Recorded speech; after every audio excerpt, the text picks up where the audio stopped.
Pagi ini saya buat topik yang berbeda. Topik yang berbedanya adalah level yang saya naikkan. Saya beri judul bahasa Inggrisnya The Mind. The Mind. Apa itu? Pikiran. Mari kita melihat dari kitab suci mengenai pikiran. Pikiran ini sangat vital bagi kita dalam bekerja, membangun hubungan, pelayanan, bahkan siapa kita. Siapa Allah bagi kita. Itu dasarnya sangat vital, itu pikiran. Dan mari kita pahami dulu tentang pikiran. Karena manusia itu, saudara, ditentukan pikirannya. Masih ingat beberapa minggu yang lalu saya berkata statement itu? Manusia itu ditentukan pikirannya. Manusia tidak bisa tidak berpikir. Bisa nggak kalian bayangkan? Manusia itu tidak bisa tidak berpikir. Kalau dia bangun, dia berpikir. Kalau dia tertidur, dia bermimpi. Bayangkan itu, saking manusianya terus berpikir. Karena mimpi itu pikiran saat kau tidur. Dan apa yang kau mimpikan itu sebenarnya kau pikir-pikirkan sebelumnya. Tidak ada mimpi yang jadi di luar dari apa yang kau pikirkan. Paham maksud saya? Jadi pikiran itu sangat major dalam hidup kita. Bahkan dikatakan di Kejadian 2 ayat yang ke-7, dan Allah menghembuskan nafas hidup kepada manusia itu, dan manusia itu menjadi makhluk yang hidup. Itu bahasa Inggrisnya living soul, artinya jiwa yang hidup. Jadi roh diimpart kepada tubuh, hasilnya jiwa. Dan jiwa yang paling dominan itu pikiranmu. Pikiranmu itu yang paling dominan. Dan itulah yang membuat manusia itu hidup. Dan mari kita discover dulu pikiran itu apa dan apa yang dikatakan kitab suci supaya kita bisa memahaminya dan menyadarinya. Dengarkan, apa yang kau pikirkan itu yang kau lakukan.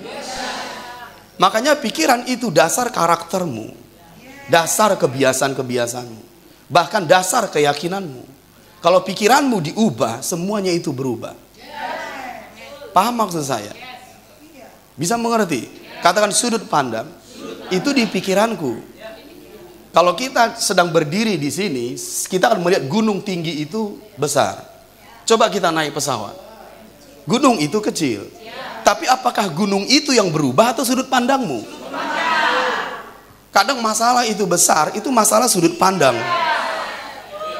Bagi saya masalah itu nggak besar. Karena sudut pandang saya naik, saudara. Orang Israel melihat Goliat itu raksasa. Tapi Daud melihat Goliat itu anjing. Apakah Goliatnya yang berubah? Tidak, pikiran saya yang berubah. Bisa amin 2 kali. Ini teriakannya memang naik level kayaknya ini. Jadi mari kita lihat dulu pikiran, saudara. Karena kita ditentukan pikiran kita. Bahkan iblis dan setan dan roh-roh jahat tidak bisa masuk kalau pikiranmu itu diposisikan dengan benar. Musuh apapun di luar nggak bisa masuk. Mari kita lihat dulu Amsal 23:7. Kita mulai dulu dari permulaan-permulaannya. Karena ini berhubungankah dengan yang minggu-minggu lalu? Yes, tapi levelnya saya naikkan. Levelnya saya naikkan. Mari kita lihat Amsal 23 yang ke-7. Amsal 23 ayat yang ke-7. Sebab seperti orang yang membuat perhitungan dalam dirinya sendiri, demikianlah ia. Saya sudah mengambil terjemahan lain minggu-minggu yang lalu, saya tampilkan di depan, bahwa arti kata membuat perhitungan dalam dirinya itu adalah seperti orang berpikir dalam hatinya. Jadi ada orang berpikir dalam hatinya, ada orang berpikir di dalam otaknya. Bisa paham maksud saya? Jadi di Amsal ini berkata, apa yang kau pikirkan di hatimu, demikianlah dirimu. Bukan apa yang kau pikirkan di otak, di kepala kita. Tapi di hatimu, demikianlah dirimu. Saya sudah kasih itu terjemahannya baik di NKJV, di ayat-ayat yang terbuka saya bagikan. Itu sebenarnya membuat perhitungan dalam dirinya sendiri adalah seperti orang yang membuat seperti orang berpikir di dalam hatinya. Nah, saya mau lebih tebalkan lagi pengertiannya. Dengarin. Berpikir di dalam hatinya itulah keyakinan. Saya mau tebalkan lagi, saudara. Apa yang kita pikirkan di hati, bukan di pikiran ini ya, di kepala kita, bukan. Yang kau pikirkan di hatimu, itulah keyakinanmu. Makanya setiap kali pikiran di hatimu engkau katakan, Yesus segera merespon. Mari kita lihat. Karena itu udah perkara iman. Imanlah yang bisa menarik Tuhan datang. Mari kita lihat dulu Markus pasal yang kedua. Jangan anggap sepele kalau kita berpikir di hati, saudara. Kalau itu salah, bahaya. Nah, mari kita lihat dulu di Markus pasal yang kedua.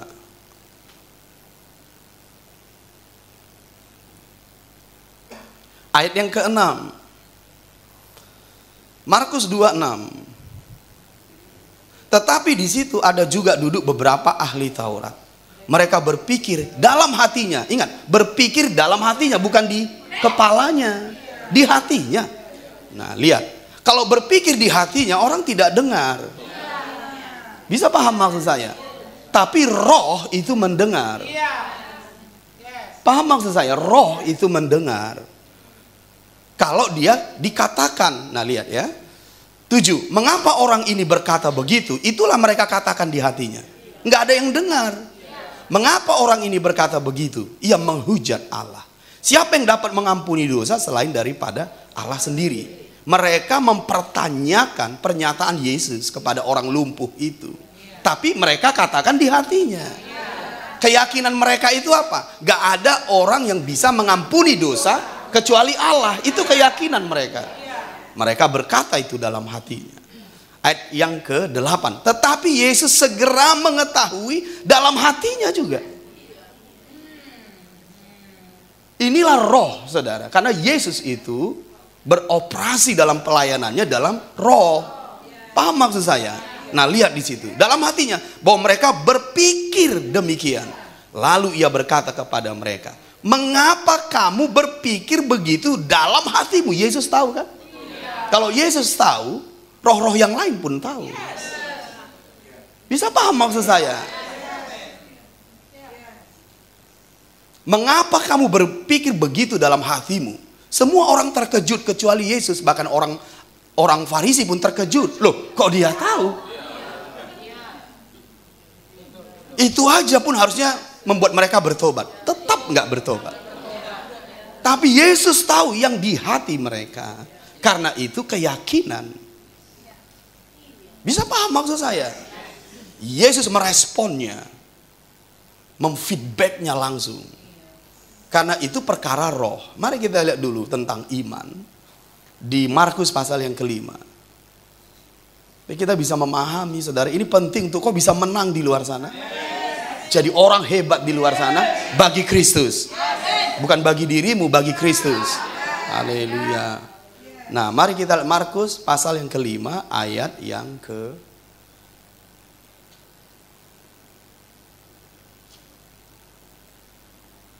ke-27.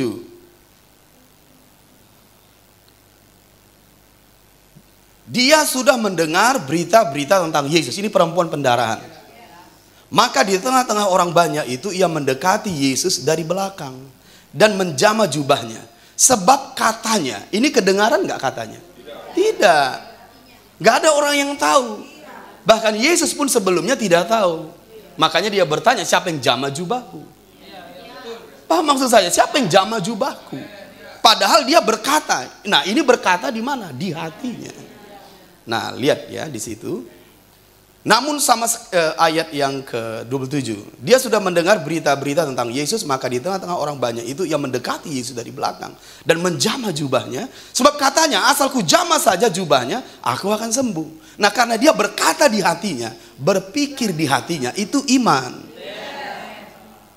Ketika dilakukannya, ayat 29, seketika itu juga. Bukan besok, seketika itu juga.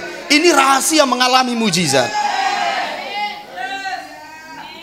Penting untuk membangun iman yang benar di hatimu. lalu katakan, lalu lakukan. Seketika itu juga kuasa Allah itu mengalir. Karena ini iman, saudara. Yesus meneguhkan, itu iman. Mari kita lihat ya. Yesus meneguhkan, itu iman. Ayat yang ke-34. Maka katanya kepada perempuan itu, hai anakku, imanmu. Nah, lihat. Yesus mengatakan itulah iman. Imanmu telah menyelamatkanmu. Atau bisa juga imanmu bisa membinasakanmu. Kalau imanmu itu salah, imanmu bisa menyelamatkanmu, imanmu bisa membinasakanmu. Berhati-hati kalau imanmu salah, itu bisa membunuhmu atau menyelamatkanmu. Mengertilah, saudara. Ini penting sekali.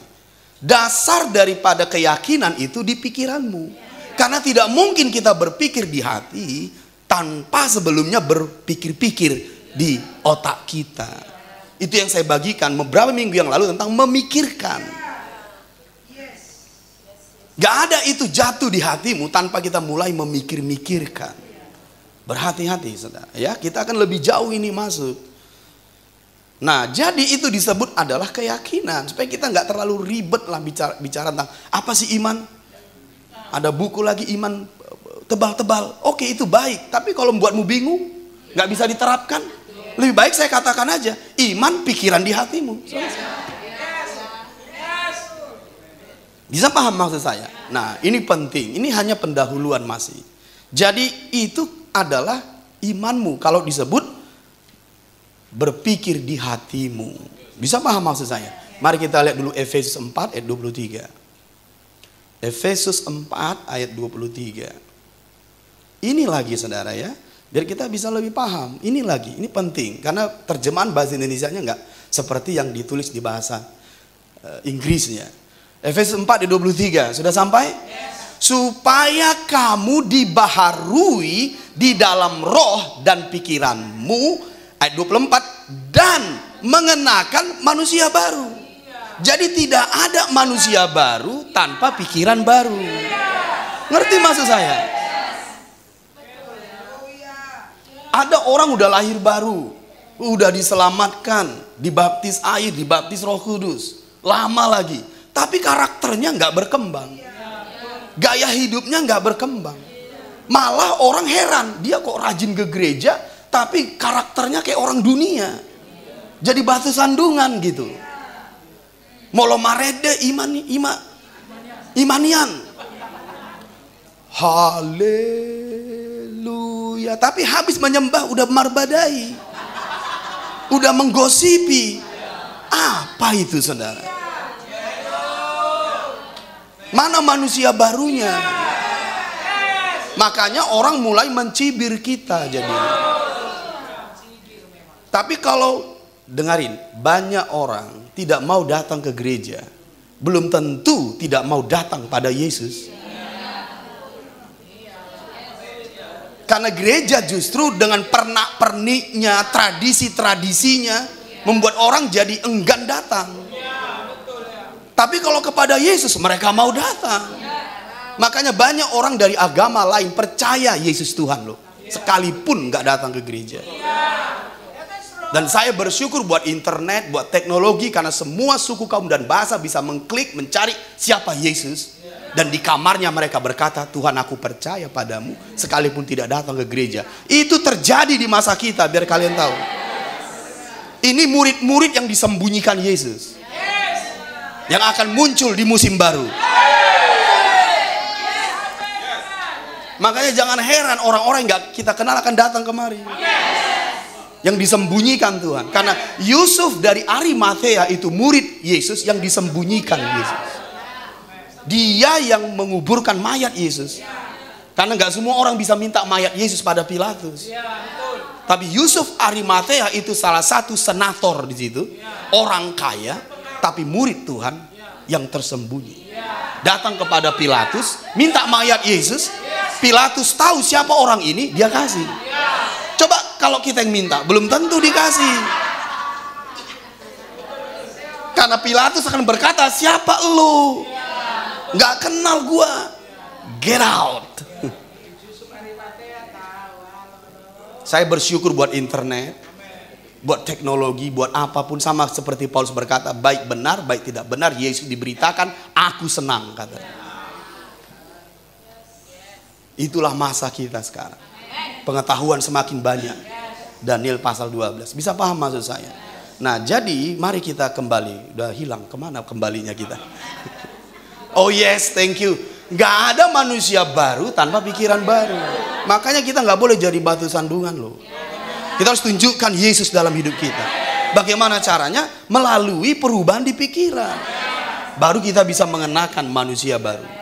Kalau pikiran kita gak berubah, kita hanya tahu lagu-lagu rohani, tahu tradisi gereja, tapi hidupnya hidup yang lama. Ini namanya tidak sinkron, karena Tuhan Yohanes berkata, jadi hasilkan buah yang sesuai pertobatan. Ini hasilkan buah yang gak sesuai pertobatan. Oke, mari kita kembali ke Efesus 4. Saya mau jelaskan ini, perhatikan ayatnya. Sudah? Supaya kamu dibaharui di dalam roh dan pikiranmu. Itu kalau dibuat roh dan pikiranmu seolah-olah dipisah kan? Bahasa Inggrisnya bukan dipisah itu. Itu disebut begini, supaya kamu dibaharui di dalam roh pikiranmu. Roh pikiranmu.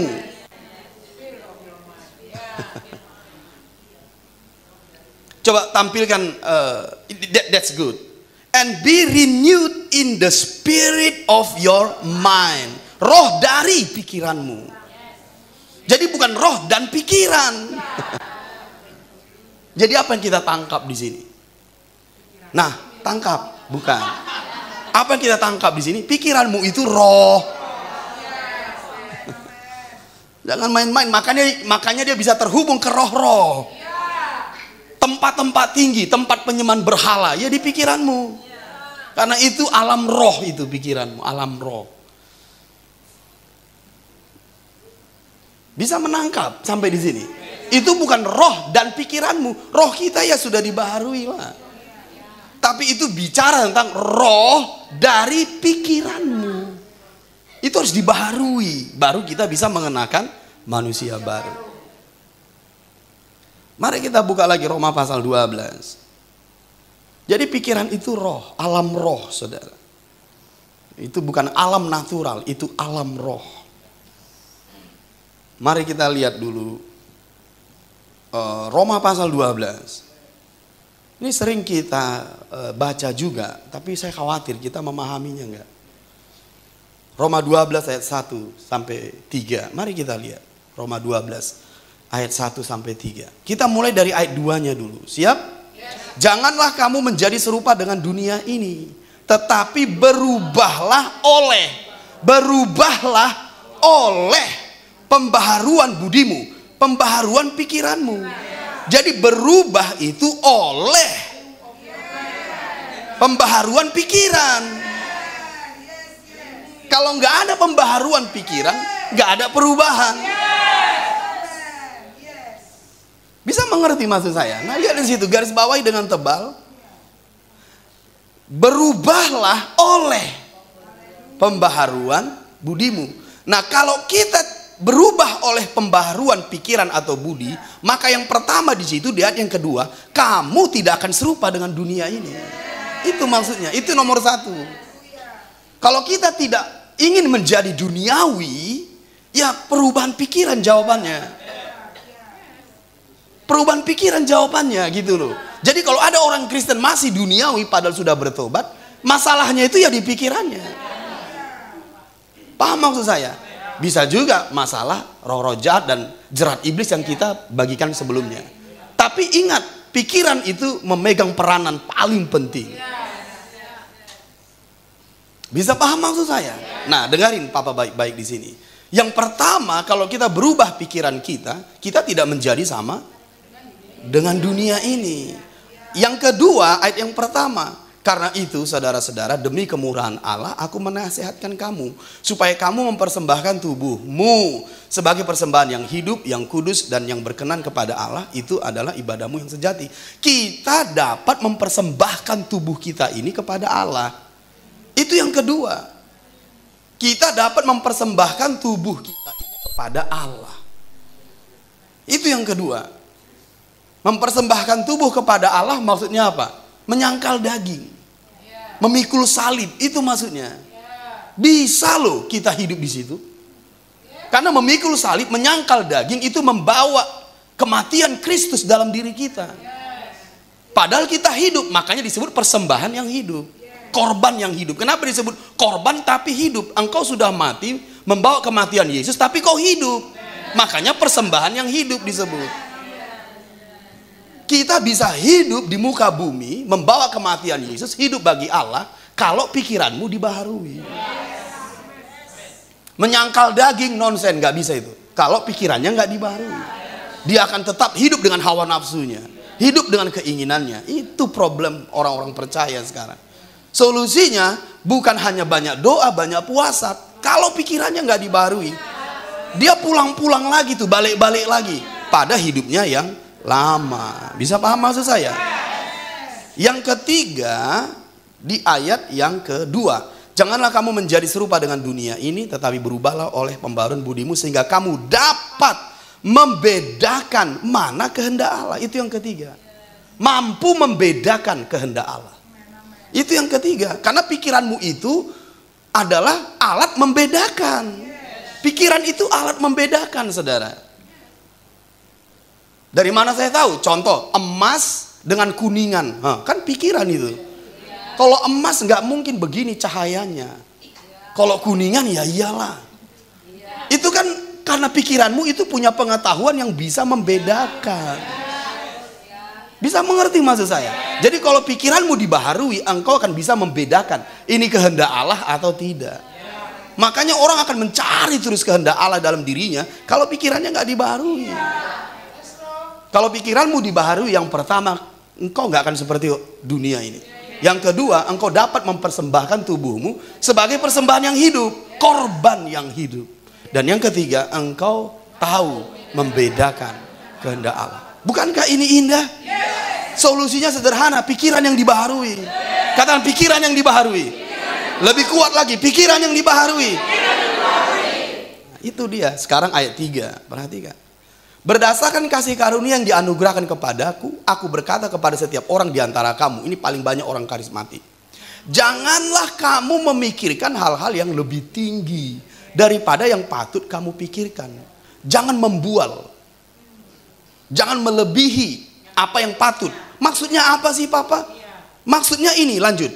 Tetapi hendaklah kamu berpikir begitu rupa sehingga kamu menguasai diri menurut ukuran iman. Jadi kita berpikir harus menurut ukuran iman. Jadi bisakah kita berpikir yang besar? Bisa kalau ukuran imanmu seperti itu. Kalau ukuran imanmu kecil, pikiranmu besar, itu membual namanya.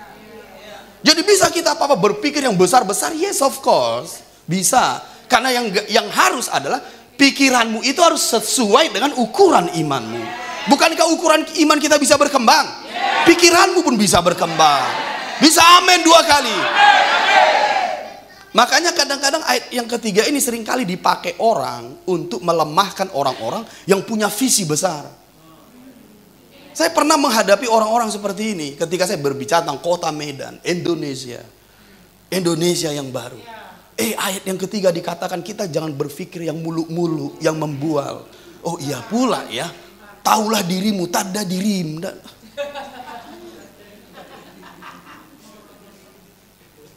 Ikon ingotomu dirim, tada dirim, tada dirim. Jadi makin marah dia. Yang dimaksudnya nggak begitu. Engkau boleh berpikir besar, berpikir hebat, berpikir luas, yang besar-besar seperti Allahmu besar, tapi pastikan itu ukuran imanmu juga itu. Karena pikiran di hatimu itu imanmu. Jadi kalau kita berpikir besar, pastikan pikiran di hatimu pun besar. Itu maksudnya. Bisa tepuk tangan dulu. Nah. Ini tepuk tangan gak ngejek kan? Jangan sampai tepuk tangannya tapi tepuk tangan ngejek gitu loh. Alright, baik. Udah cukup. Alright. Saudara antusias? Nah, itu yang Papa sebut tadi sebagai pendahuluan tentang pikiran. Nah, saya mau lanjut lagi, saya tambahi lagi dengan pernyataan seperti ini. Beberapa hal tentang pikiran yang harus kita pahami. Itu dia. Beberapa hal tentang pikiran yang harus kita pahami. Bayangin aja kita bawa pikiran kita ini di kepala kita 40 tahun gak ngerti-ngerti kita yang kita bawa ini. Bahwa itu adalah sebenarnya menjadi dasar dari apa yang kita alami, apa yang kita hidupi di hari-hari ke depan yang kita bawa-bawa ini gitu loh. Tapi kita nggak memahaminya. Ini yang kita bawa ini yang kecil ini. Ya. Kalau dibilang menurut kedokteran itu otak kita hanya sebesar kepal tangan, otak di belakang kita ini. Bisa mengerti maksud saya? Enggak, baik. Beberapa hal tentang pikiran yang harus kita pahami. Nomor 1, sebagai manusia kita selalu berpikir. Itu nomor 1. Sebagai manusia kita pasti selalu berpikir. Papa, ada tetanggaku, dia nggak berpikir-pikir, pasti mati.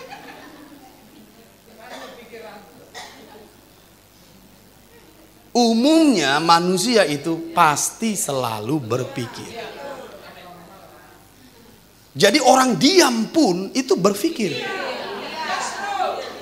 Malah bisa lebih ras dari orang yang nggak diam.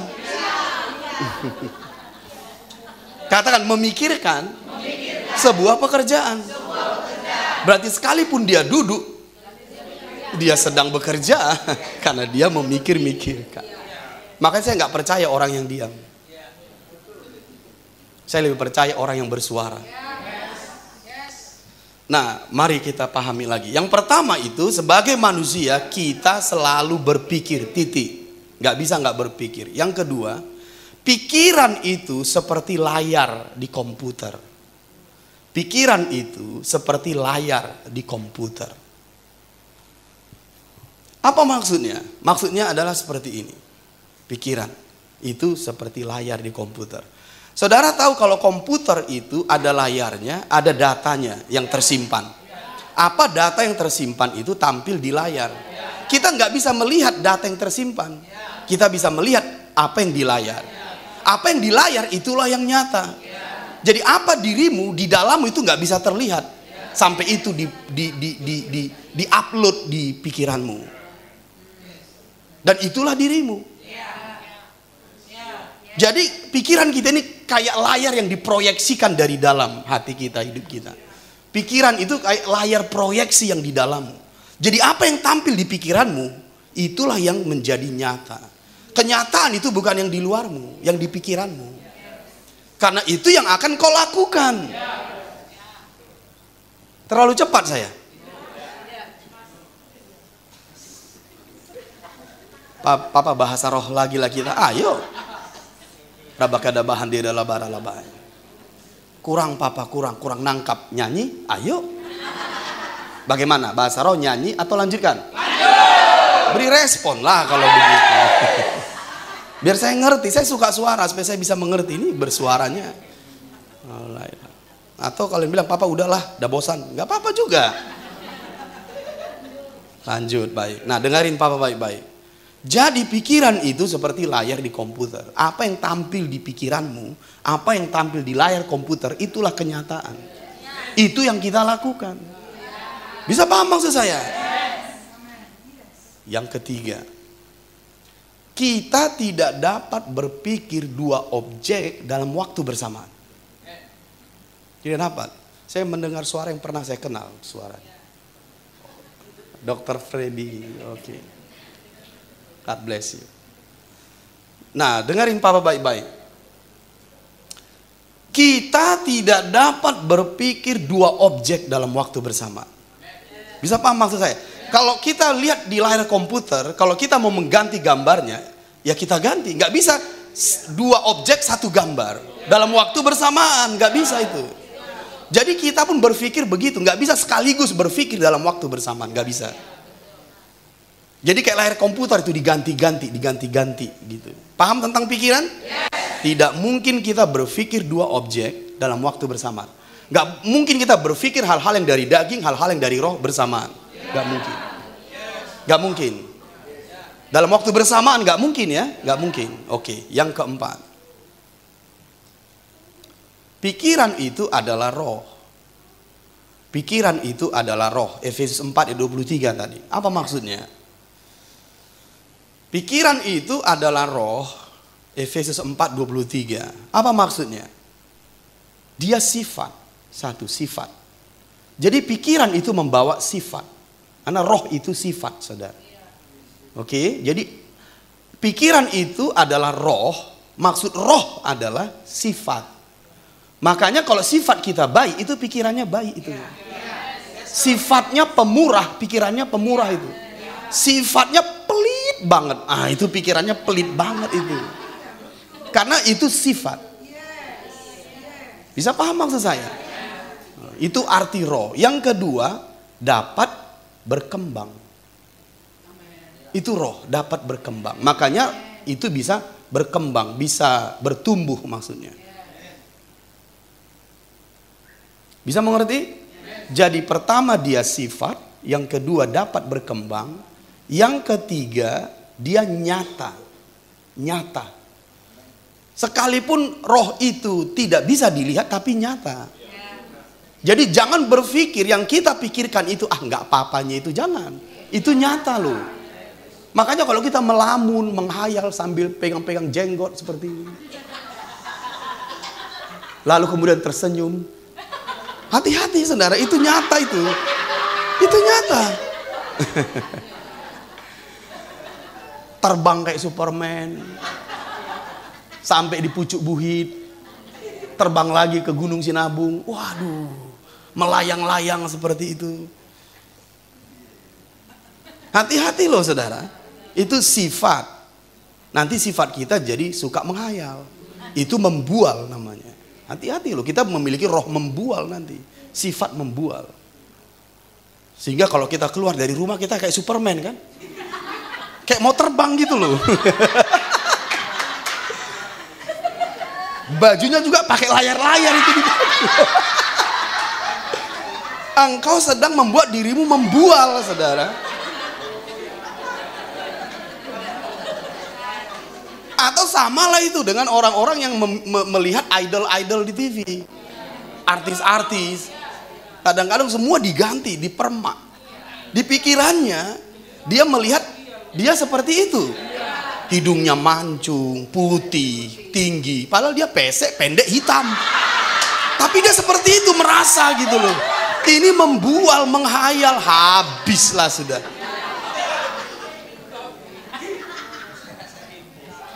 Lalu papa dari mana ini datang? Aku seperti nggak sadar dituntun. Pikiranmu roh. Itu sifat, itu sifat. Dia dapat berkembang. Yang ketiga, arti itu adalah dia nyata. Bisa mengerti? Makanya langsung kita hidupi. Makanya hati-hati loh berpikir. Stop langsung. Orang strategik itu begini. Ini gak benar pikirannya. Stop. Harus begitu dong. Stop. Begitu.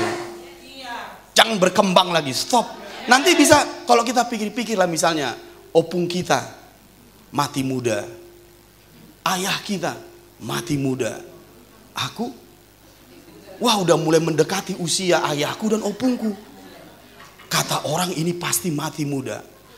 Begitu engkau membuka hatimu. Karena roh itu sifat. Nyata terjadi padamu. Itu arti nyata. Nggak bisa main-main saudara. Ini supaya kita menelanjangi pekerjaan setan ini. Lalu kita mulai apa? Mulai kemasukan roh bunuh diri lah. Mulai lemas. Nonton TV yang seram-seram takut. Nonton berita-berita kriminal takut. Nonton orang yang kecelakaan ini dan itu takut. Nggak tahu, takut itu sifat. Dengarin, lihat papa baik-baik. Ketakutan itu tidak faktor eksternal, saudara. Itu dari internal. Jadi sebenarnya kalau kita takut yang gelap-gelap, yang sepi-sepi, itu bukan keadaan gelap dan sepinya. Itu ada kepercayaanmu yang salah itu. Iya, baru merespon. Jadi kalau kita bilang yang di keadaan itu sama, nggak berubah, sekalipun gelap dan nggak ada orang, kau nggak akan takut. Katakan, sifat dapat berkembang, nyata. Yang keempat, terhubung dengan roh-roh di udara. Terhubung dengan roh-roh di alam roh. Gitulah bahasanya, jangan di udara. Terhubung dengan roh-roh di alam roh. Apakah dia dari roh-roh jahat ataukah dari roh Tuhan? Pikiranmu adalah alam rohnya. Bisa paham maksud saya? Bagaimana sekarang kalian melihat pikiranmu itu? Mulai lagi tidak memahaminya? Jangan lagi, kau harus jadi strategik mulai hari ini. Nah, yang berikut, yang keberapa sekarang? 5. Pikiran dapat dicetak ulang, dibaharui dan dibersihkan. Nah, itu yang indah. Pikiran dapat dicetak ulang, di-restructure namanya. Pikiran dapat dicetak ulang, di-restructure, direstruktur, itu maksudnya, disusun ulang. Kemudian dibaharui. Dibaharui itu diganti yang lama, itu maksudnya. Dibaharui, lalu dibersihkan, disucikan, dimurnikan. Itu artinya pikiran. Mari kita ulangi poin-poinnya. Nomor 1 apa tadi? Sebagai manusia kita selalu berpikir. Nomor 2, pikiran itu seperti layar komputer. Apa yang nampak itu yang nyata. Itu yang kita lakukan. Yang ketiga, kita tidak dapat berpikir dua objek dalam waktu bersamaan. Kita nggak bisa memikiri daging dan dari roh bersamaan. Yang berikut, pikiran itu adalah roh. Dia bekerja di alam roh. Pertama dia sifat, yang kedua dapat berkembang, ketiga dia nyata, keempat dia terhubung dengan roh-roh. Yang berikut, ya, pikiran dapat dicetak ulang, dibaharui dan dibersihkan. Yang berikut, poin berapa sekarang? 5. Oke, poin 5 besar. Oke, poin 5 besar. Poin 5 besar yaitu ini. Pikiran berpikir mengikuti pola-pola tertentu. Pikiran berpikir mengikuti pola-pola tertentu.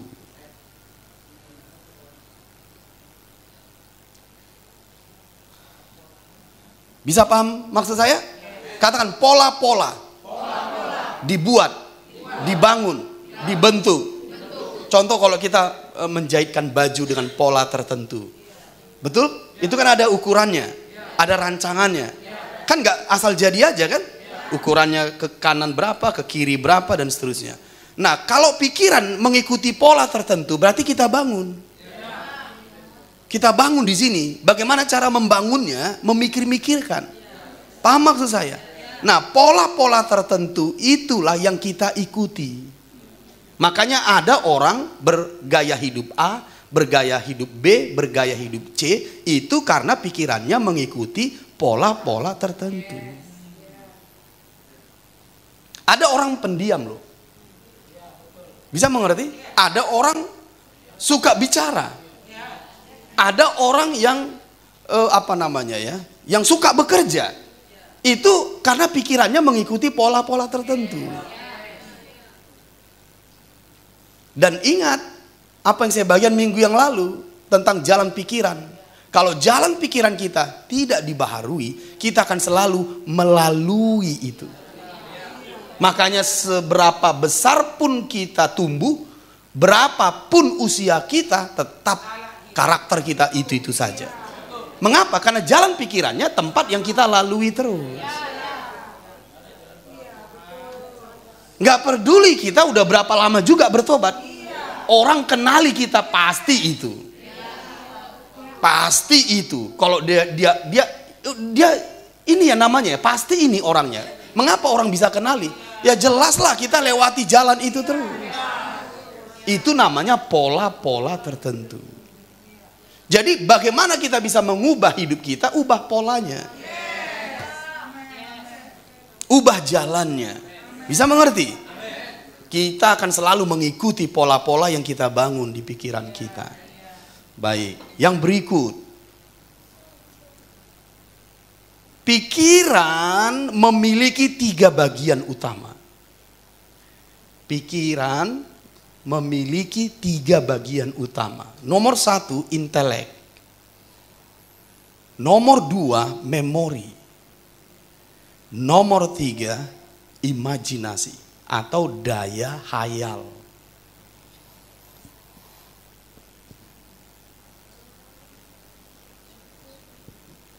Bisa mengerti maksud saya? Ini ditulis nggak tadi poin-poinnya?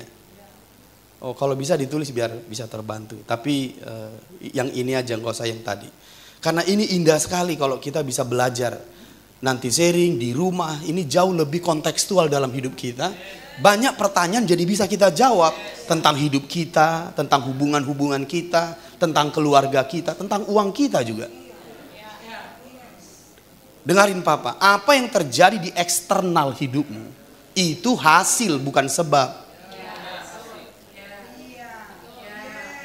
Jangan stres karena berat badannya naik. Kurangi aja makan. Karena berat badan itu hasil. Paham maksud saya? Jadi kalau kita ingin perubahan yang radikal, perubahan yang lebih baik, masa depan yang cerah, itu jangan mengubah eksternalnya. Paham maksud saya? Lihat lagi Papa baik-baik. Saya mau orang-orang yang antusias. Katakan amin.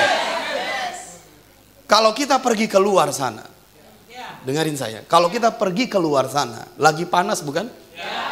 Jangan marahi matahari. Pergi aja berlindung. Itu bijak. Jadi kita nggak bisa mengubah matahari. Kita yang menyediakan perlindungannya. Jangan komplain dengan hasil. Ubah sebabnya. Cobalah, kadang kita kan pikiran kita kan begini, perhatikan coba. Makanya kita harus dibaharui dalam pikiran. Dengarin, Tuhan, mengapa uangku sikit terus? Itu kan hasil. Kenapa kita komplain dengan hasil? Uang sikit kan hasil. Kenapa kita marah dengan keadaan? Kecewa dengan orang lain? Kecewa dengan bos, gajinya nggak pernah naik. Itu pun diturunin, banyak potongan. Terlambat 5 menit, potong 5%. Terlambat 10 menit, potong 7%. Iya, kok terlambat setengah jam. Kita komplain, kenapa Tuhan gajiku makin sedikit, makin sedikit. Ngapain komplain badannya makin gemuk? Kurangi makan. Jadi kita harus tahu kenapa uangnya sedikit. Karena uang sedikit itu hasil. Jadi bijaklah sebagai orang percaya. Bisa paham? Katakan, pikiran di hatiku adalah batas-batas hidupku. Aku tidak bisa lebih jauh dari pikiran di hatiku. Yesus berkata, jadilah seperti yang kau percaya. Jadilah seperti yang kau yakini. Seperti engkau berpikir di hatimu. Itu yang jadi padamu. Haleluya. Bisa mengerti maksud saya? Nah, jadi dengarkan Papa baik-baik. Jadi pikiran kita itu terdiri dari 3 bagian utama. 1 intelek, 2 memori, 3 imajinasi. Bisa menulis masih? Thank you. Nah, perlu jadi orang strategik dong. Dengarin saya. Intelek itu tempat pengetahuan. Intelek, tempat pengetahuan. Jadi kalau kita belajar, membaca buku, melihat kejadian, kita menambah pengetahuan, itu namanya di intelek. IQ sering disebut intelek. Di sekolah namanya kognitif. Bisa mengerti? Itu namanya kecerdasan, bisa diukur. IQ itu intelek, tempat pengetahuan. Yang kedua, memori.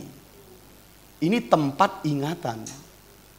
Memori itu tempat ingatan. Jadi kita ini bisa mengingat masa lalu sekalipun dia sudah berlalu. Itu hebatnya pikiranmu. Orang bisa hidup di pikiranmu padahal dia sudah mati. Dari mana saya tahu? Bayangkan kita masih bisa sakit hati padahal dia sudah mati. Nggak usah hanya itu, kita bisa mengingat hidupnya, kita bahagia padahal dia sudah mati. Karena kita bisa hidupkan dia di memori. Jadi memori kita itu, karena saya sebut tadi roh itu hidup, makanya memorimu itu bisa menyimpan file-file perasaanmu. Begitu kita ingat masa lalu, kenapa perasaan kita ikut? Karena roh itu hidup, kawan. Pikiranmu itu roh. Makanya dia bisa hidup, bisa kita rasakan. Katakan memori. File-file ingatan. Semua kejadian masa lalu dapat kusimpan, termasuk perasaannya. Makanya kalau kita terbayang 5 tahun, 10 tahun yang lalu bagaimana kita melewati pengalaman trauma. Ingat coba kalau nggak muncul perasaannya. Karena itu memori, itu kemampuan memori, dia roh. Mengerti maksud saya? Makanya kita bisa membersihkannya juga. Katakan membersihkan, bukan melupakan kejadian, tapi waktu aku mengingatnya, aku tidak merasakan apa-apa lagi. Itu dibersihkan. Kita akan sampai di situ nanti. Paham maksud saya? Itu memori, kekuatan memori. Yang ketiga itu imajinasi. Imajinasi itu daya hayal, daya cipta. Daya hayal atau daya cipta. Itulah pikiran. Ada intelek, ada memori, ada imajinasi. Imajinasi apa? Daya hayal, daya cipta. Hati-hati dengan imajinasimu. Imajinasi, hati-hati saudara. Nanti kita akan belajar apa definisi imajinasi. Kalau imajinasi kita salah, di hadapan Tuhan itu sudah jadi walaupun belum kau lakukan. Kalau engkau mengingini perempuan di hatimu, engkau udah berzina. Itu artinya sudah melakukan. Makanya menara Babel itu belum didirikan, biar kalian tahu. Nanti saya baca, nanti saya bagikan samamu. Itu belum didirikan. Makanya di dalam sejarah nggak ada bekas menara Babel. Tapi orang mentafsir-tafsirkannya ya silakan dengan ilmu pengetahuan. Menara Babel itu belum didirikan, tapi sudah jadi di imajinasi mereka. Bagi Tuhan itu sudah jadi. Hati-hati dengan imajinasimu. Kalau kita bisa menikmatinya, mengalaminya di situ, itu sudah jadi. Karena itu roh, kawan, itu roh. Haleluya. Katakan amin 2 kali. Yes. Katakan imajinasi. Daya hayal. Dengarin Papa. Menara Babel. Kalau kita baca pelan-pelan dan baik-baik, itu belum didirikan. Makanya kalau ada orang berkata di sini, nanti ajari mereka. Itu belum dibangun. Karena itu kecenderungan hati, tahu kecenderungan hati? Di Kejadian 6, kecenderungan hati mereka membuahkan kejahatan. Itu kecenderungan hati, imagination bahasanya. Bagi Tuhan itu sudah jadi. Padahal masih kecenderungan hati. Oke, Papa nanti akan ajarkan. Makanya ini sangat indah sekali kalau kita pahami otak yang kita bawa ini. Kecil memang, tapi seluruh dunia bisa di sini. Seluruh dunia bisa di sini. Makanya dengarin Papa baik-baik supaya kita bisa lebih memahami, jadi makin strategi kan? Oh iya dong, makin strategi kita. Makin bisa membedakan orang, membedakan roh, membedakan situasi. Ini keadaanku kok buruk. Ini enggak, pasti ini. Singkirkan dia, maju lagi. Tapi kalau kita nggak bisa membedakan, Ya sudah deh, kita nggak tahu, nggak bisa dibedakan, nggak jelas solusinya, nggak akan keluar dari solusi dari masalah itu. Jadi memori, imajinasi, dan intelek. Yang terakhir nomornya. Yang terakhir nomornya, ini dia. Pikiran dibangun dengan dua bahan utama. Pikiran dibangun dengan dua bahan utama. Jadi nggak mungkin dibangun nggak ada bahannya. Jadi kalian tahu nggak bahan pikiran kita ini sebenarnya? Dari dua bahan utama. Nomor satu, kebenaran. Kebenaran datang dari roh dan firman. Itu kebenaran. Roh kebenaran menghidupkan firman menjadi kebenaran. Paham maksud saya? Makanya ingat di awal-awal saya sudah menasehatkan kalian, tetap dalam firmanku, tetap mengikutiku. Paham maksud saya? Tetap mengikutiku, tetap dalam firmanku. Murid-muridku itu tetap dalam firmanku dan kamu akan mengetahui kebenaran. Itu sumber atau bahan yang utama harus kita pikirkan. Coba kita buka dulu. Saya berharap ini tidak membosankan kita kalau saya ulang. Yohanes 8 ini. Karena ini kemarin di awal Januari kita sudah sampai di sini, saudara. Coba lihat di situ. Ini bahan utama nomor 1. Yohanes 8:31. Sudah sampai? Maka katanya kepada orang-orang Yahudi yang percaya kepadanya, jikalau kamu tetap dalam firmanku, garis bawahi tetap dalam firmanku, kamu benar-benar adalah muridku. Dan kamu akan mengetahui kebenaran. Jadi tetap dalam firmanku, ayat 32, kamu akan mengetahui kebenaran. Kebenaran inilah yang kita pikir-pikirkan. Paham maksud saya? Makanya untuk kita memikir-mikirkan kebenaran yang adalah hal-hal yang dari roh, harus tetap dalam firman. Itu bahan yang pertama, yang utama. Bahan yang kedua adalah dari dunia. Dari dunia. Kalau kalian masih ingat 1 Yohanes 2, lihat di situ dari dunia ya. Itu yang kedua. 1 Yohanes pasal 2. Mari kita lihat ayatnya. 1 Yohanes pasal 2 ayat yang ke-16. Sebab semua yang ada di dalam dunia, yaitu keinginan daging dan keinginan mata serta keangkuhan hidup, bukanlah berasal dari Bapa, melainkan dari dunia, dari keinginan ini. Itu bahannya. Oke? Nah, tambah lagi coba Yakobus pasal yang ketiga. Ini juga dari dunia. Yakobus pasal 3. Saya berharap saya nggak membosankanmu. Karena ini sangat baik bagi kita, saudara. Sangat baik. Ayat yang ke-15. Yakobus 3 ayat 15. Itu bukanlah hikmat yang dari atas. Hikmat yang dari atas itu kebenaran. Oke? Itu bukanlah hikmat yang datang dari atas atau kebenaran. Tetapi dari dunia. Apa itu? Dari nafsu manusia. Itulah keinginan tadi. Keinginan daging, keinginan mata, keangkuhan hidup. Bisa mengerti? Itu dari manusia. Dari setan-setan. Itu yang kita sebut ajaran setan-setan kemarin. Masih ingat? Itu adalah bahan nomor 2 yang utama. Dari dunia. Dari kebenaran atau dari dunia. Itulah bahan-bahan yang kita pikirkan. Bisa paham? Nah, bentuk-bentuk bahannya apa? Kita tahulah bahan-bahannya, tapi bentuk-bentuknya apa? Contoh kita kayak membangun gedung kita ini. Ini gedung kita, bahan-bahannya kan banyak. Bentuknya apa? Bisa batu, bisa tanah, bisa pasir. Nah, kalau bentuk-bentuk yang dari kebenaran, bentuk-bentuk yang dari dunia ini seperti apa? Nah, lihat, tulis di situ. Bentuk-bentuknya itu berupa informasi, pengetahuan, informasi, pengetahuan, data-data.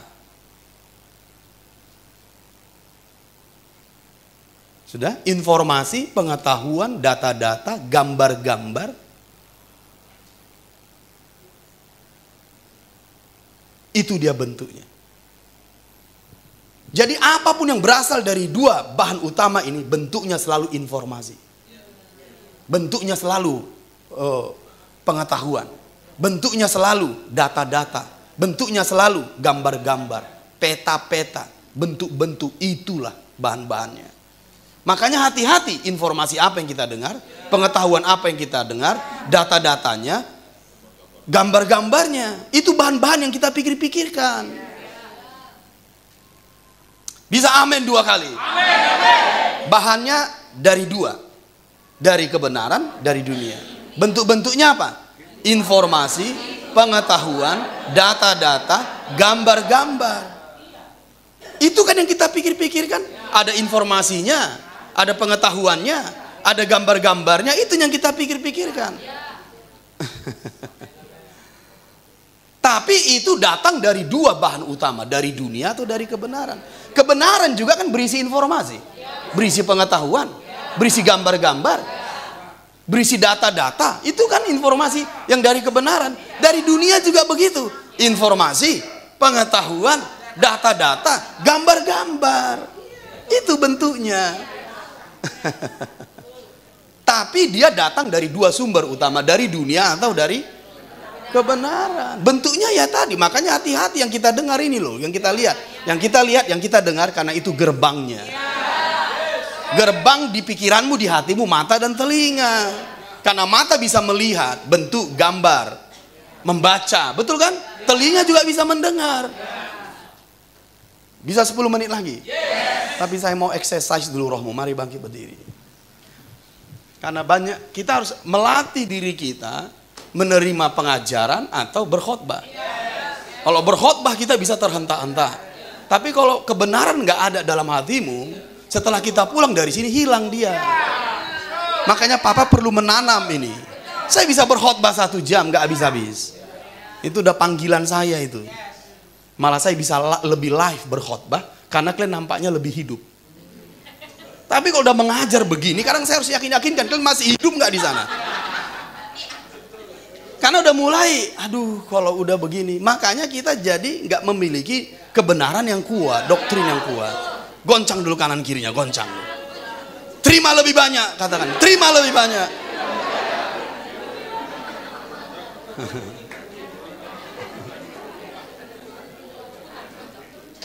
Mau khotbah saya atau mau mengajar? Dua-duanya, amin. Mari kita ulangi dulu beberapa hal tentang pikiran yang harus kita pahami. Bisa 5 menit lagi? Good. Beberapa hal tentang pikiran yang harus kita pahami tadi. Mari kita ulangi. Nomor 1, sebagai manusia kita selalu berpikir. Nomor 2, pikiran itu seperti layar komputer. Nomor 3, kita tidak dapat berpikir 2 objek dalam waktu bersamaan. Nomor 4, oke, pikiran itu adalah roh. Nanti poin-poinnya di situ sudah saya bagikan. Yang kelima, pikiran berpikir mengikuti pola-pola tertentu. Coba tulis tadi, saya lupa. Yang menjadi, lanjut ya. Pikiran berpikir mengikuti pola-pola tertentu. Yang menjadi dasar dari keyakinan, kebiasaan, dan karakter. Yang menjadi dasar keyakinan, kebiasaan-kebiasaan, dan karakter. Jadi karakter seseorang itu dasarnya yang kau pikirkan. Pola-pola yang kau pikirkan, itu karakter. Semakin bagus polanya, semakin bagus karakternya. Makanya nanti kalau kita masih lanjut sebelum sekolah apostolik bulan Juli, saya akan membagikan tentang karakter. Bakat dan talenta bisa membawamu naik dengan cepat. Ingat, bakat dan talentamu bisa membawamu naik dengan cepat. tapi hanya karakter yang mempertahankan. Banyak orang berbakat dan bertalenta, tapi karakternya buruk. Makanya cepat pudar populernya. Begitu dia terkenal jadi artis, langsung kebiasaan yang buruk dia lakukan, ambruk ke bawah. Baik juga atletik, cepat populer. Begitu uangnya banyak, gaya hidupnya buruk, jatuh. Karena orang-orang tahu mana yang baik, mana yang tidak baik. Orang menyukai karakter yang baik. Bakat dan talenta itu pemberian. Karakter kau bangun. Itu bedanya. Yang tinggal dalam hidupmu adalah karakter, bukan bakat dan talenta.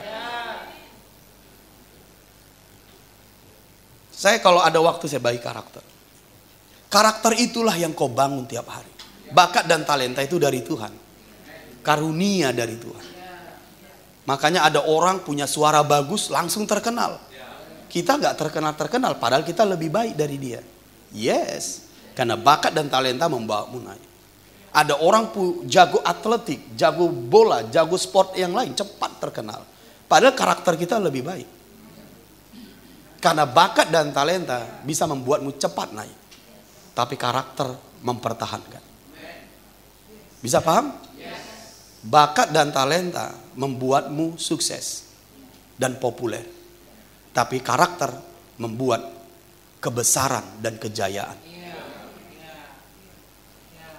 Kebesaran dan kejayaan itu lahir karena karakter. Populer itu lahir karena bakat dan talenta. Mana yang kita pilih? Karakter. Paham maksud saya? Ini dasar karakter, dasar kebiasaan-kebiasaan, dasar keyakinan itu pola-pola pikiran yang kau bangun. Makanya kalau kita ingin mau membangun sesuatu yang baru di depan hari sana, mulai bangun pola tertentu yang baik di sini. Mulai bangun. Itu akan membuat hari-hari yang lebih baik ke depan. Bisa paham? Dengarin Papa. Pikiran membawa perasaan. Kalau pikiranmu itu datang dari kebenaran, dia akan membawa damai. Karena kerajaan Allah itu terdiri dari kebenaran, damai, penghiburan, dan sukacita oleh Roh. Jadi kalau pikiran-pikiran yang kita bangun dengan pola-pola tertentu dari kebenaran, muncul damai. Karena kebenaran menghasilkan damai sejahtera. Bangunlah supaya hari-harimu baik. Gak takut, gak khawatir, gak panik, gak traumatik. Bangun pikiran-pikiran yang benar supaya muncul damai.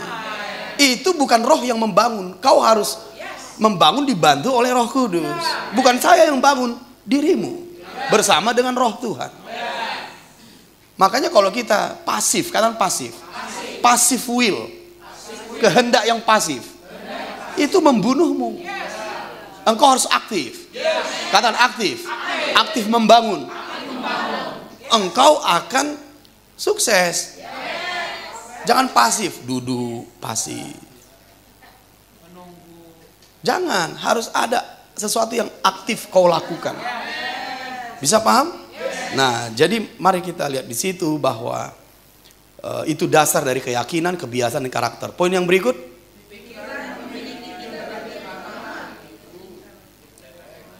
Dapat dicetak ulang, dibaharui, dibersihkan sudah?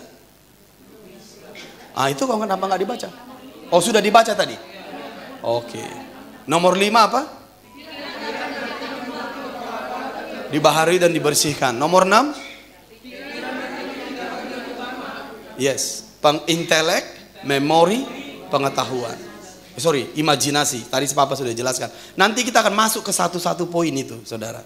Biar kita bisa membedakan apa sih imajinasi, apa meditasi. Lihat saya. Meditasi kalau diajarkan padamu mengosongkan pikiran itu okultisme. Jangan memeditasi nggak ada bahan. Kosongkan pikiranmu nak. Kosongkan. Jangan pikirkan yang lain. Kosongkan. Itu okultisme. Karena setan masuk ke pikiran yang kosong. Hati-hati.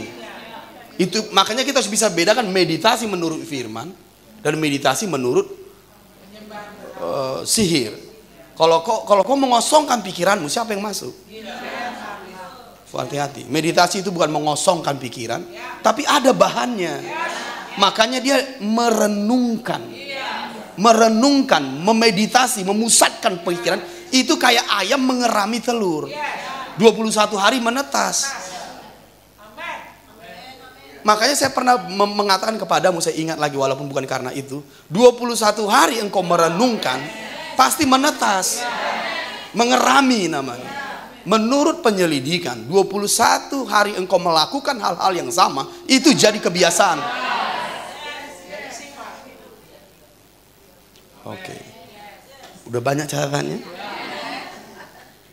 Penuh, Papa, penuh. Saking penuhnya lewat ke catatan orang lain. Gak apa-apa, minta nanti. Kalau lewat dia gitu kan, minta nanti.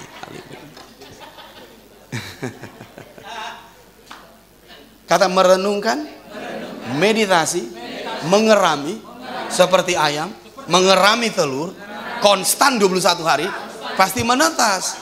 Kalau aku merenungkan, memeditasikan, 21 hari, kakiku yang sakit, tumorku, kanker, kelumpuhan, dan stroke, sembuh, bangkit berjalan, melompat-lompat, dia akan jadi. Karena kehendak Tuhan kau sembuh. Gak ada kehendak Tuhan kecelakaan. Kehendak Tuhan engkau sembuh, engkau pulih, engkau bangkit, engkau sukses. Bapa di dunia ini aja tahu memberi pemberian yang baik, apalagi Bapamu yang di sorga. Katakan amin 2 kali. Renungkan, meditasikan, pusatkan perhatianmu pada kebenaran, pada karya Kristus, pada kuasa darahnya. Aku sembuh, aku pulih 21 hari. Itu akan menetas menjadi kenyataan. Amin 2 kali.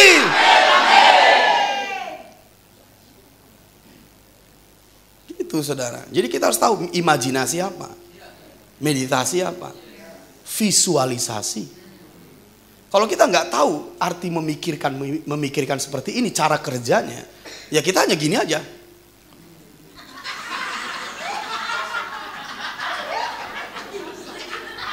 Apa yang kau lakukan? Memikirkan. Tapi susah kali. Tarian India itunya terus. Apa yang baru ku tonton? Kucu-kucu hotahe. Tonton terus. Itu anak mudanya yang sarungkan itu. Sarungkan.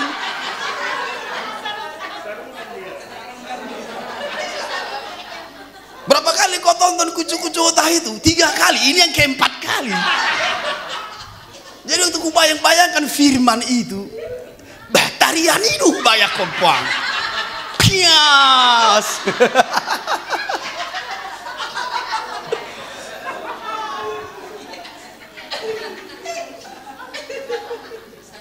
Dalam nama Yesus.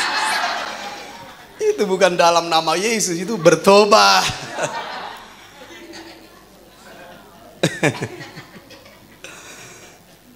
Ya, udah hidup. Papa kok nonton juga yang kemarin itu? Enggak, saya tahu judulnya. Saya tahu judulnya.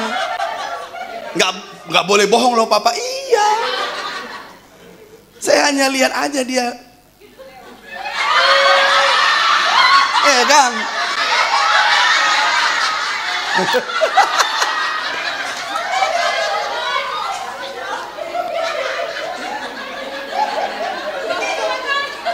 Kata gerakan diperlambat. Itu trik psikologi. Itu trik psikologi itu, saudara. Makanya kita bisa membangun lewat gambar-gambar.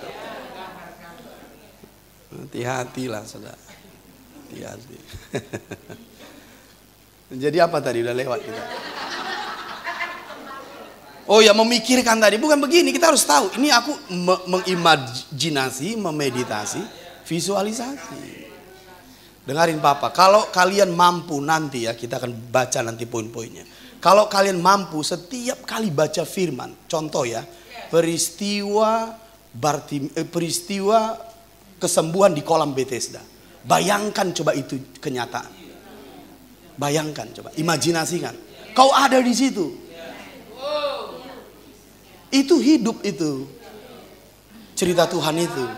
Makanya apa yang dahulu itu bisa hidup sekarang. Karena roh tidak ada waktu. Makanya waktu kita baca firman, kalau dia bisa kau visualisasikan, itu jadi kebenaran. Itu hebatnya daya pikiran ini. Makanya kalau kita membayang-bayangkan yang jahat, yang gak benar, tubuh kita pun ikut merespon. Makanya kita harus hati-hati, saudara. Jadi panjang waktunya kan. Bahasa roh lagi kita? Apa-apa, biar bahasa roh lagi kita. Alright. Sampai di mana tadi? Saya sudah sampaikan tadi bahwa pikiran memiliki 3 bagian utama: intelek, memori, dan imajinasi. Yang berikut,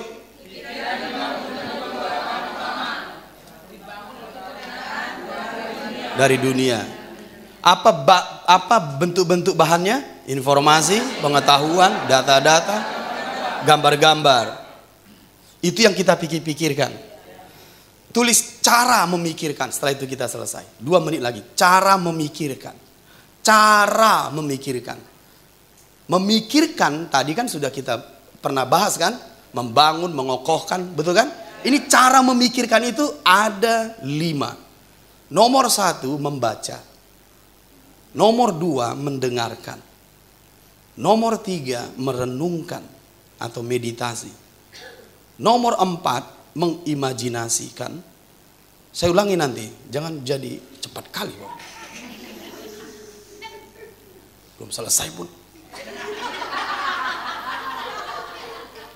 Hati-hati mengutuki hamba Tuhan. Nomor 1 membaca. Nomor 2 mendengarkan. Nomor 3 merenungkan. Nomor 4 mengimajinasikan. Nomor 5 visualisasi. Saya akan jelaskan satu persatu minggu depan. Itu caramu memikirkan. Cara memikirkan ya. Supaya kita nggak gini-gini. Apalagi kalau samping susahnya bersila pula itu. Apa yang terjadi? Udah pakai kayak gini.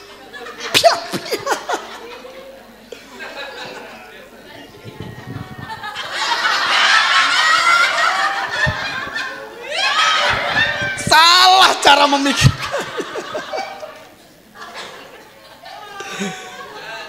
Katakan membaca, mendengarkan, merenungkan, mengimajinasikan, memvisualisasikan. Katakan kanan kiri, datang minggu depan. Ini baru benar-benar. Kita nggak berretorika. Pokoknya setiap firman yang kau terima kau berubah. Orang nggak semangat datang ke gereja hanya mendengar dongeng dan tahyul. Kita mendengar kebenaran untuk Indonesia yang baru. Saya mau hidupmu dibangun dengan benar, sehingga kau bisa membenarkan hidup orang lain dan menjadi Indonesia baru. Katakan kanan kiri, tidak ada manusia baru tanpa pikiran baru. Engkau yang sekarang ini belum aslinya. Dengarkan suaraku. Ada pengharapan yang baru lewat hidupmu yang baru. Kalau engkau mengubah pikiranmu. Kata masa depan selalu ada. Bergantung yang kau pikirkan. Create your future with your thinking pattern. Sebagian besar itu yang bisa. Sebagian lagi bahasa roh, nggak apa-apa.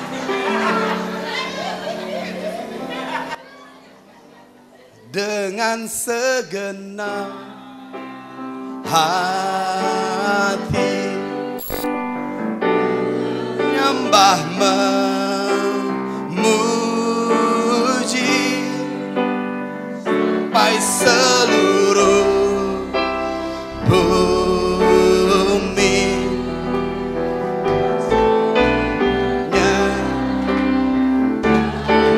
dengan segenap hati.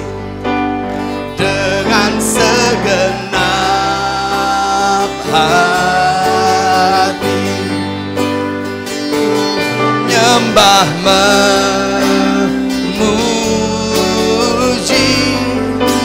sampai seluruh bumi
berkata padamu umatnya, destinimu untuk menjadi orang strategik.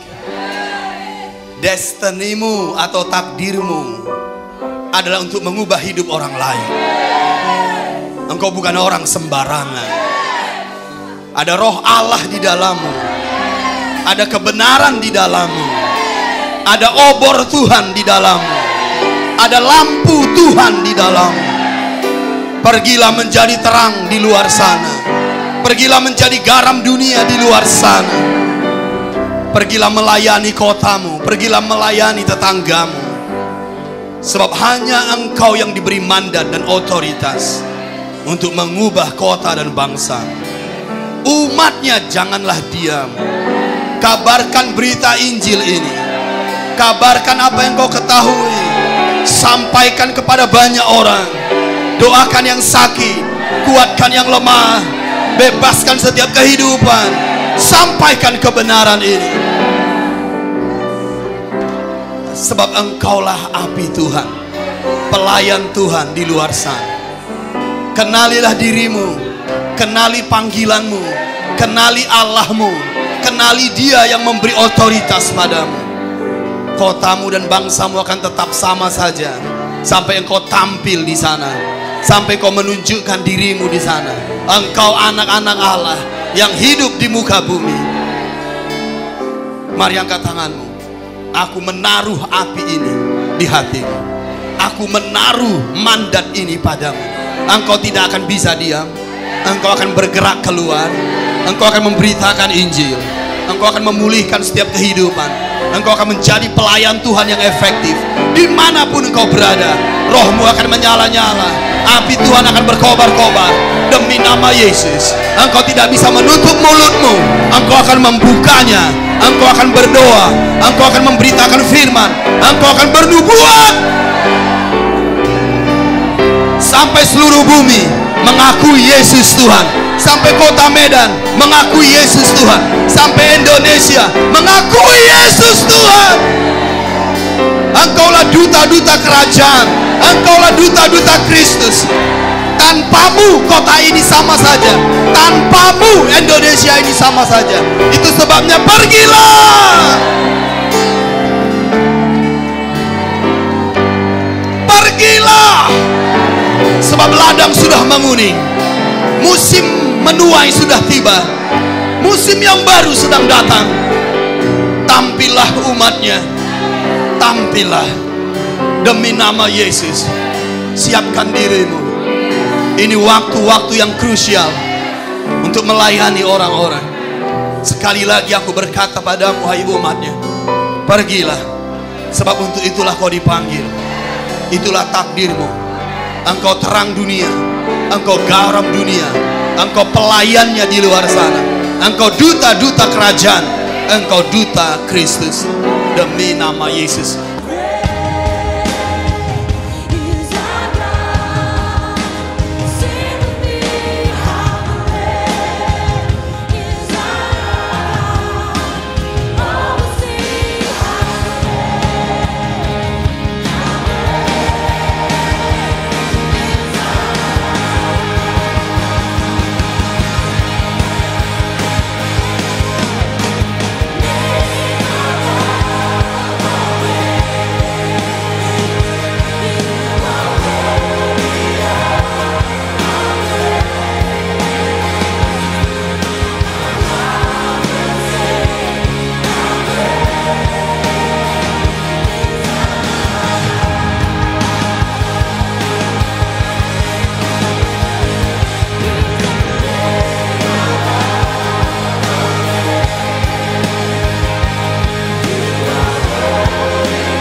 we love you, that we do